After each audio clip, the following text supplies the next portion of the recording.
Joliba Afternoon News. Un convoi des femmes a été la cible d'une attaque entre Douentza et Boni. Le bilan provisoire fait état de 15 morts. Mamadou Gassama, le jeune Malien qui avait sauvé un enfant suspendu dans un immeuble à Paris, vit en difficulté actuellement. Nous recevons dans Invité Culture de ce jour Sira Traoré alias Sira Binsi. Elle est une artiste musicienne malienne. Mesdames et messieurs, bienvenue au journal sur Joliba TV News. Ce jeudi 19 août 2021, aux environs de 12h45, un convoi des forces armées maliennes quittant Douentza pour Boni a été la cible d'une attaque complexe. Le dit convoi a été victime d'une embuscade après l'explosion d'une fourgonnette piégée abandonnée sur la route nationale 16 à proximité de Boni. Le bilan provisoire fait état de 15 morts, des blessés côté Fama, confirme la direction de l'information et des relations publiques des armées d'IRPA. À l'occasion de l'an 1 de la chute d'Ibrahim Boubacar Keïta, l'ancien président malien, la coordination des mouvements, associations et sympathisants de l'imam Mahmoud Dicko, SEMAS, a fait une déclaration dans un communiqué pour le changement de camp. Suivons cette précision avec Fanta Diarra. Ce 18 août 2021 signe la première année de la chute du régime d'Ibrahim Boubacar Keïta. En effet, il s'agit d'une lutte héroïque menée par le peuple malien afin de tourner la page de la mauvaise gestion du pays, du favoritisme et du clientélisme. Cette révolution populaire du peuple malien a été achevée par les militaires le 18 août 2020 pour l'avènement des nouveaux Mali. Un an après la prise du pouvoir par les militaires, la CEMAS approuve aucun changement dans la gouvernance du pays. Ce document de la CEMAS dénonce, je cite, « C'est avec amertume que nous disons aux autorités de la transition que le peuple est resté sur sa faim et que le bilan de leur gestion ne comble pas les attentes. Cependant, nous leur demandons d'user des quelques mois qui restent de la transition pour aller vers la rupture tant souhaitée par le peuple malien et faire de la refondation une réalité. » Fin de citation. En cette date historique, la CEMAS souhaite un repos éternel aux martyrs et victimes de la répression des manifestations des 10, 11 et 12 juillet 2020. L'Alliance des professionnels de la presse écrite au Mali en collaboration avec des journalistes des droits humains ont organisé ce jeudi un forum sur l'impact du Covid-19 sur les activités des femmes et la promotion du genre dans les médias. Reportage Oumou Makalou, Bakaroba, Niaré. Le forum, quelle réponse à l'impact du Covid-19 sur l'autonomisation des femmes du Mali, est un espace pour discuter des sujets importants comme l'autonomisation de la femme, l'impact du Covid-19 sur leur activité et la promotion du genre dans les médias. La participation de la femme dans la vie économique est un élément essentiel de la promotion de son genre dans la société. Aussi, la condition de la femme s'apprécie à travers la participation aux activités économiques. Sa capacité à accéder aux ressources est susceptible de lui permettre d'avoir une certaine autonomie financière. Monsieur Moro Siaka Sissoko, représentant des journalistes des droits humains, salue l'initiative. Aujourd'hui, nous appuyons ce forum à travers l'APPM. Pourquoi? Parce qu'on est conscient du statut de la femme au Mali. Et nous savons également que nous traversons un contexte de Covid-19, contexte pandémique qui a vraiment impacté de façon générale les droits humains, mais plus particulièrement les droits des femmes et des filles. Deux intervenantes plaident pour l'autonomisation de la femme. Celles qui font le commerce, la majeure partie était à l'extérieur. Donc le confinement les a trouvées là-bas. Après avoir fait des achats, ils ont été confinés. Il y a des femmes même qui ont fait à peu près 6 à 1 année là-bas. Il y a des produits qui ont été périmés, sinon ils n'ont pas pu amener leurs produits pour pouvoir les vendre. En ce qui concerne les résultats d'une enquête réalisée par ONU Femmes, au Mali, près de 165 femmes entrepreneurs sur les changements survenus en lien avec cette crise entre mars et avril 2020.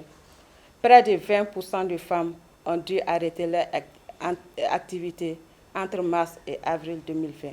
L'apparition du Covid-19 dans notre pays en 2020, sa propagation à l'intérieur du pays et les mesures barrières prises par les autorités pour réduire sa propagation ont sérieusement perturbé le mode de vie des populations et le fonctionnement normal des activités de manière générale.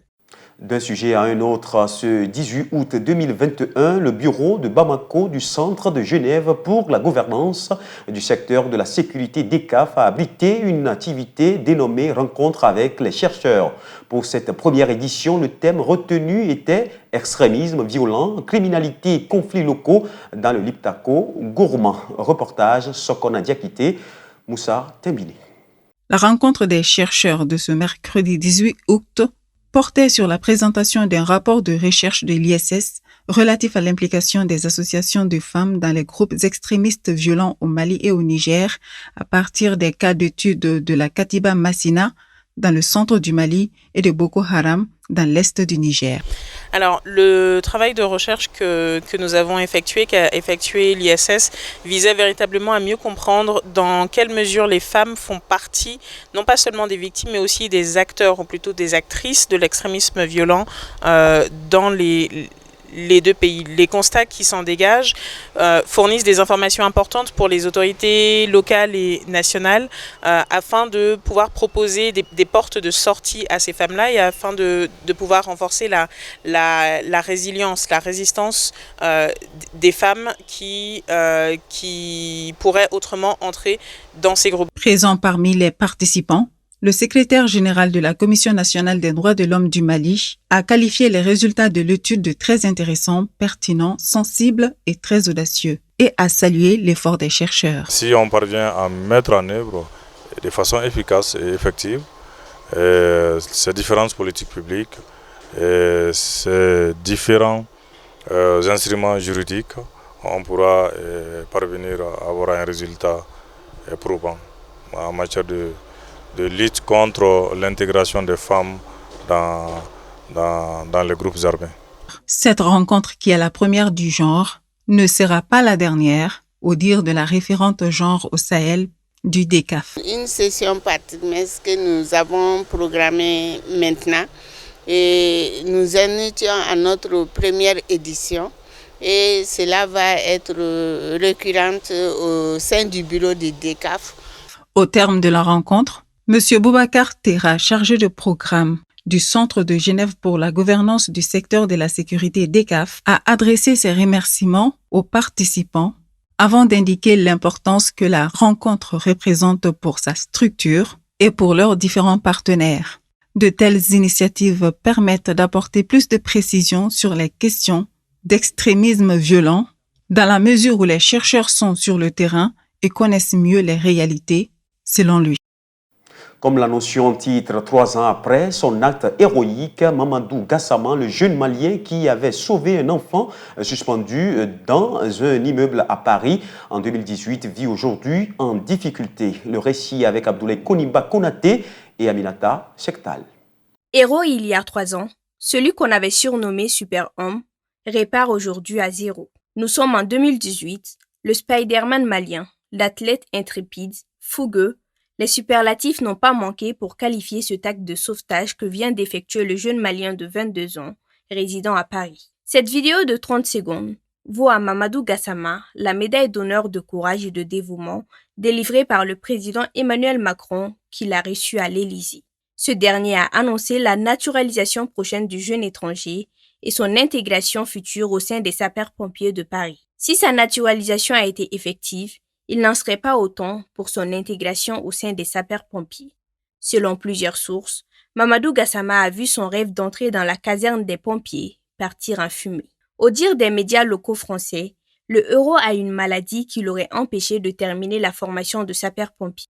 Les mêmes sources affirment que le Spider-Man est actuellement sans emploi fixe et vit dans la mélancolie. À présent, l'image du jour consacrée au Kamablon. Le Kamablon ou Kamambulon est une case sacrée situé à Kangaba dans la région de Koulikoro au Mali. Il a été construit en 1653. Sa construction circulaire de 4 mètres de diamètre est faite en terre banco et le toit en chaume. Le bâtiment est entouré de 3 formagers arbres, d'un pu du Wassi et de la tombe de Mansa Sémé. Ce dernier est réputé être le fondateur du Kamambulon et par là même premier prêtre de la case sacrée. L'ensemble de ces éléments et de la case revêtent un caractère sacré dans la culture mandine et en particulier pour les griots du clan Diabaté. À l'intérieur de cette case sacrée qui fait office du sénat villageois, au vestibule de parole sont conservés des objets et du mobilier prestigieux et symbolique. Tous les 7 ans, les populations du Mandine se rassemblent pour célébrer la réfection de la toiture de chaume sur le Kamambulon dans le village de Kangaba. La pose du nouveau toit de la case sacrée est l'occasion d'une cérémonie portée par les membres du clan de Keita, descendants de Soundiata Keita et de Grand Diabaté, qui conservent et racontent la mémoire du Kamambulon. Cette célébration de 5 jours permet de partager des traditions orales et histoires de Mandine. C'est aussi un moment de resserrement des liens sociaux. Le rituel comporte également une pratique divinatoire permettant d'annoncer une prédiction d'avenir pour les 7 prochaines années. Cette cérémonie est inscrite depuis 2009 sur la liste représentative du patrimoine culturel et immatériel de l'humanité. Suivons à présent l'actualité internationale avec Aminata Traoré.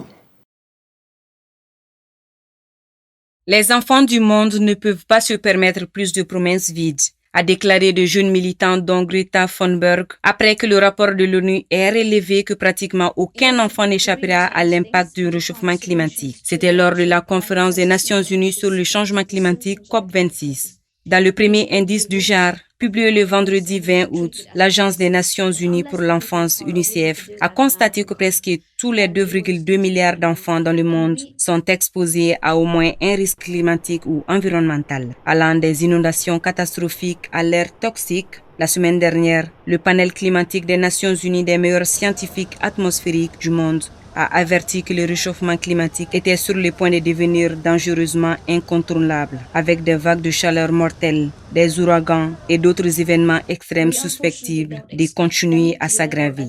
Greta, 18 ans, a déclaré que l'indice de l'UNICEF a confirmé que les enfants seraient les plus touchés. Et lorsque les dirigeants mondiaux se réuniront à Glasgow en novembre pour la COP26, ils devraient agir plutôt que simplement parler. Je ne m'attends pas à ce qu'ils fassent cela, mais je serais plus qu'heureux s'ils pouvaient me prouver le contraire, a-t-elle déclaré aux journalistes avant la publication de l'indice à l'occasion du 3e anniversaire de Friday for Future, un mouvement de jeunesse désormais mondial qui a commencé avec sa manifestation en solo devant son école suédoise. Greta a été rejointe par de jeunes militants du monde entier, dont Missy Joel Tan, 23 ans des Philippines, qui a parlé de faire ses devoirs à la lueur des bougies, alors que les phytons faisaient rage à l'extérieur ou craignaient de se noyer dans son lit. Alors que les eaux de crue remplissaient sa chambre. Après des mois de conditions météorologiques extrêmes et de terribles avertissements de la part des scientifiques, les promesses vides et les plans vides et vagues des dirigeants mondiaux ne suffisent plus, a déclaré Tan. Il n'y a aucune excuse pour cette COP ne soit pas celle qui change les choses. Les pays africains à faible émission sont confrontés à une combinaison mortelle, des conditions météorologiques extrêmes et des problèmes existants comme la pauvreté, et ce qui rend particulièrement vulnérables.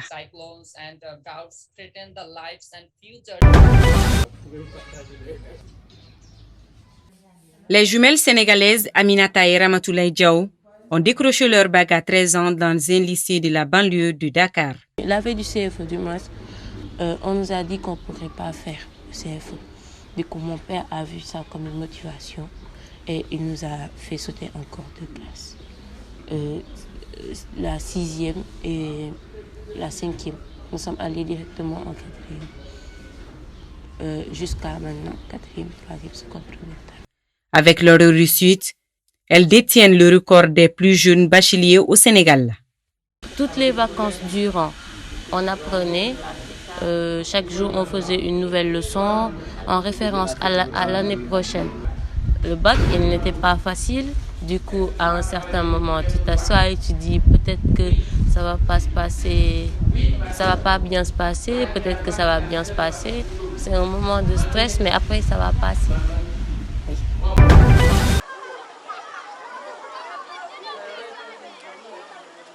Un avion a été vu décollant de l'aéroport de Kaboul ce vendredi 20 août et plus tard des personnes ont été vues à bord d'un vol de sauvetage.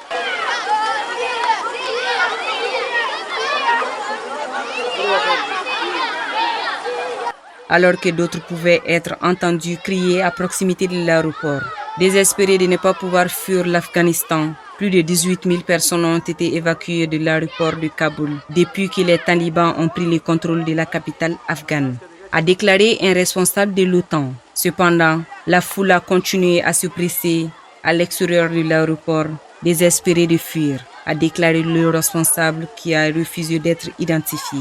Les talibans ont pris le contrôle de Kaboul le dimanche 15 août. Comme l'annonçait en titre, nous recevons dans Invité Culture de ce jour Sira Traoré alias Sira Binti. Elle est une artiste musicienne malienne. Alors, je la présente rapidement. Sira Traoré alias Binti, une artiste malienne d'ethnie Soninké. Elle réside en France depuis un certain temps. Sira Binti est une figure montante, incontestée, confirmée de la musique malienne et de la diaspora. Binti a une base solide d'une inspiration des grands artistes maliens et en même temps guinéens. Bonjour Sira Binti. Bonjour. C'est un plaisir de vous recevoir sur ce plateau. C'est un plaisir d'être là avec vous.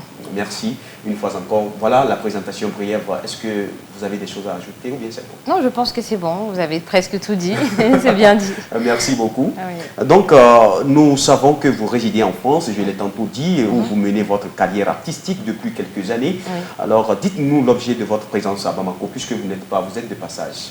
Oui, au fait, je suis actuellement là parce que moi, je travaille au fait en dehors de la musique. Donc, pendant mes périodes de vacances, je viens m'aérer un peu. En même temps, c'est dans cette période-là que je travaille sur la musique. Donc, je suis là pour finaliser certains projets que j'avais commencés. Notamment, j'ai fait un featuring avec une grande griotte, Salamba Kouyaté. Donc, on est sur les projets de clips actuellement. Et j'ai aussi un projet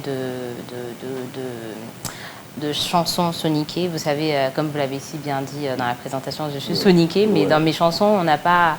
Les soniqués m'ont assez fait la demande au fait de chanter dans ma langue d'origine. Et donc, c'est ce projet-là que nous sommes en train de finaliser aussi. Le clip est en train de... des vacances que vous passez... C'est ça. Finalement, c'est pas des vacances, on va dire. C'est vraiment pour bosser. Donc, c'est surtout ça qu'on travaille en ce moment. Très bien. Alors, pour certains, dans nos recherches sur vous, nous avons trouvé que Binti est une compilation, une contraction du nom de votre maman et de celui de vous-même. C'est ça, c'est bien ça. Bintou, ma mère s'appelle Bintou, donc j'ai coupé le Bint de Bintou. Et Sira, c'est moi-même, et le Si, je l'ai pris et j'ai fait Binti. C'est comme Sira de Bintou, en fait. Très bien. Vous intervenez également dans l'humanitaire à travers votre association, la Team Binti. Oui. Pouvez-vous nous en parler de cette association humanitaire? En fait, cette association, la base est venue de les gens qui admirent ce que je fais, la famille et les amis proches. Donc, comme tout le monde sait que j'ai un intérêt pour tout ce qui est humanitaire, comment on appelle ça, citoyenneté. Pour moi, en fait, chaque personne doit être dirigée vers l'intérêt général. Il ne faut pas que quand on a une autorité, ça serve qu'à la personne elle-même. Donc c'est dans ce sens-là que j'ai demandé aux gens qui avaient créé un fan club pour moi, c'est qu'ils sont vraiment intéressés, qui s'associent à moi pour qu'on fasse une association. Et ça dure depuis 2017. Donc depuis 2017, on fait chaque fin d'année, on fait des dons.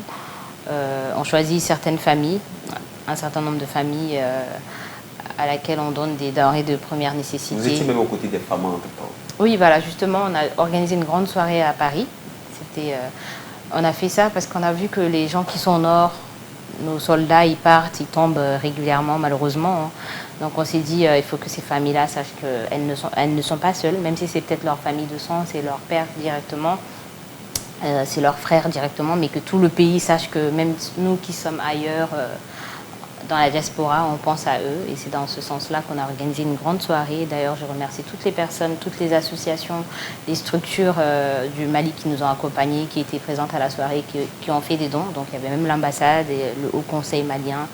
On a fait une très très grande et belle soirée en France. On a récolté des fonds et c'est à la suite de ça qu'on est venu restituer ce qu'on a pu récolter. Très bien. Alors, vous résidez en France, je le disais tantôt. Nous avons connu tous ces moments de Covid où la France a connu plusieurs reconfinements. Comment avez-vous vécu cette période en tant qu'artiste? C'était très difficile, on va dire. Le Covid a volé la vedette aux artistes. Il n'y avait que Covid, en fait. Ni concert, ni salle de spectacle, rien, en fait. Donc, même pour aller au studio, je pense qu'on n'avait pas vraiment... Il fallait des autorisations spécifiques. Donc, c'était très difficile. Mais ça a été une période quand même où on a pu se reposer parce qu'au final, les artistes, on n'arrive pas à s'accorder de temps. Donc, pendant la période Covid, on a pu se reposer, réfléchir et revenir un peu à l'essentiel qui est la famille. C'était pas plus mal, c'était un mal, mais à l'intérieur, il y avait un peu de bien. Voilà. Quels sont vos projets futurs ici et ailleurs? C'est un projet d'album dont la sortie est imminente. Ça va pas tarder du tout. Donc l'album est presque finalisé, ça va pas tarder. Peut-être un mot de la fin pour terminer. Le mot de la fin, c'est, je vais revenir sur le truc ce qui concerne notre association. Donc on a un projet, comme j'ai dit, c'est essayer de fédérer les gens autour de tout ce qui est citoyenneté, l'intérêt général. Donc on a les 3 villages de Digani qui ont besoin de classes supplémentaires en fait, parce qu'on a constaté Digani, c'est dans le cercle de Baraouli. Voilà, donc on a constaté, on s'est fait approcher par certaines personnes de là-bas pour nous faire comprendre que arrivé à la 3e année, les élèves ne vont plus à l'école parce qu'il n'y a pas de classe.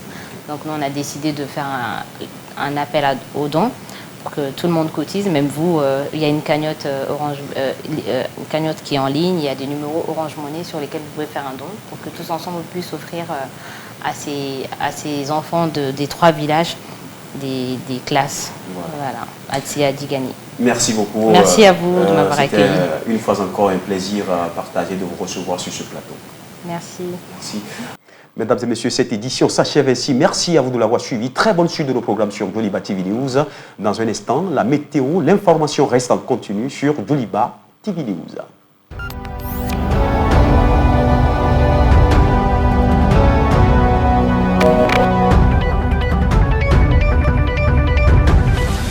Doliba Afternoon News.